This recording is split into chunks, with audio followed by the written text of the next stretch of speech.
So you came. Good. Allow me to introduce myself. I am DJay95, aka the Ninja DJ. I'll teach you everything you want to know right here, right now. So prepare yourself.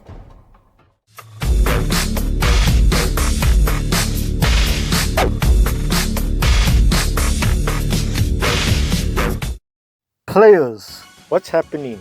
It's your boy DJay95, back for another discussion video. We're taking a look back at the year 1989 at one of Namco's classic arcade titles, Burning Force, a third-person shooter. For this discussion video, I will be talking about my personal opinions on Burning Force and why it is a great game for me. So without further ado, let's get started.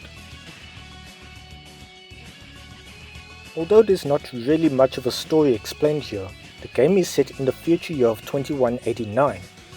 Here you take control of Hiromi Tengenji, a 21-year-old female space cadet, attending the University of Cosmonautics, working her way up to becoming a space fighter.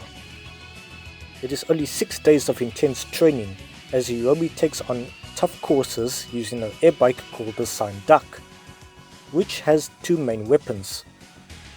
But after completing the first 2 areas of each day, she can then use the mothership, which allows for full speed and flight. After completing the first 5 days of training, Hiromi goes for a final test. All-out space combat, the final step to becoming a space fighter. After having passed through all 6 days of training, Hiromi is then accepted as a space fighter and ready to set off on a space adventure of her own. Where is Hiromi going next? No one knows, but she's having the time of her life somewhere outside of this world. Now onto the gameplay. It's basically similar to that of Sega's Space Harrier, but unique in its own right. For the air bike segments, there's no vertical movements, but you can move left or right, and speed up or slow down your bike in order to avoid enemy projectiles. There are also ramps in between which you can claim power-ups that are in the air. This is only used on the first and second areas of each day. And there is the mothership segment, which allows for freedom of movement in all directions. Except the only disadvantage is that you have no control of speed, meaning you're always on full speed no matter what. In the third area of each day, you confront a boss. But remember, it's very easy to make a mistake much more than the airbike segments since you have freedom of movement. So since you move in all directions, it can be easy at times to move into enemy crossfire if you're not careful enough. And on the fourth and last area of each day, there is a bonus stage in which you need very fast reflexes to collect all the spheres. Collect as many spheres as possible and then you move on to the next day. My opinions on this, I wouldn't call it some sort of a rip-off to Sega's Space Harrier, but for the most part I would say the gameplay feels a little bit rushed but not too rushed. I still enjoy a bit of a challenge, and this game is ideal for me, at least. For the most part I've been playing this game as a young kid and still play it today. Even without a story, I still like a great game like this. Even with some hard difficulty bosses, which is still enjoyable for me since I like challenges. But Hiromi would also go to make appearances in some future games such as the Namco System 12 World Stadium games and the crossover game Namco X Capcom, which is a playable pair unit along with Mazio Tobi from the Baroduke series. There are 3 ports for this game: the arcade, the Sega Genesis and Sega Mega Drive.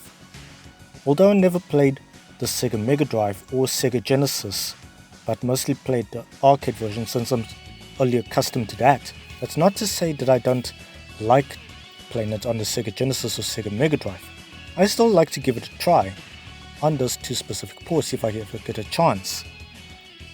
Also, the main difference is the arcade version has all Japanese language, and the other 2 ports is English, but that doesn't stop me from playing this game.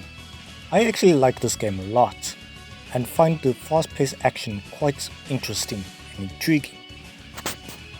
This was in fact one of the last few games to come out in the 80s decade, made by Namco. along with other games such as Wonder Momo, Dig Dug featuring Taizo Rori, Valkyrie from the Legend of Valkyrie games, Torusuke from Shadowland, Tara the Kagakyo from Genpai Tomoden, Baraduke featuring Mazuyo Tobi, known as Kissy at the time, and Bravo Man, great Cyberman ripoff.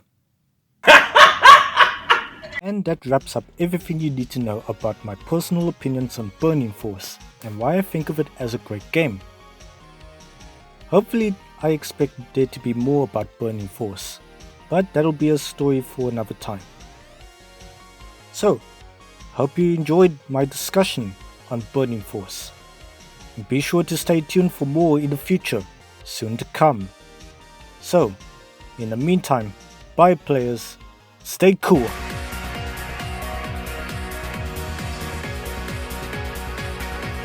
Sayonara.